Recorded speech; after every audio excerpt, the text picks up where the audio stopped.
I'm Doug Noah. I'm going to be talking about a turning point in my life.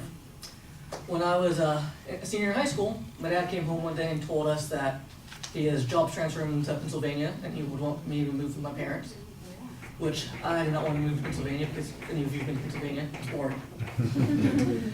And also, during, he told me, and with all this is where I learned things you have to do when you're an adult and how to become an adult.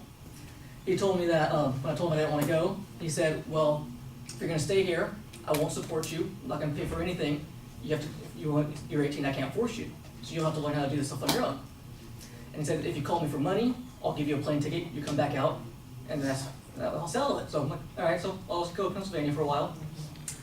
So graduated high school, next day, driving to Pennsylvania, he told me I'd love it there. On the way driving, got the flu. This trip didn't start off too well. So while we were out there, I decided I was gonna see what it was like being an adult and try to make my own decisions. So I got a job, decided I was gonna go buy my own car without any money from my parents. So did all the stuff myself, went in with my down payment for 12 grand, went and dealt with people for finance and all that, learned how that stuff worked, and was able to pay my vehicle off in 3 years. So learning stuff, then obviously moved back to California. They had a job transferring back out here. He asked if I wanted to go, was not going to stay in Pennsylvania.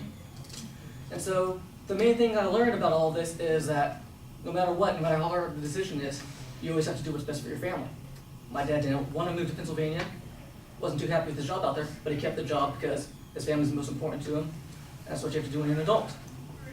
Okay, thanks.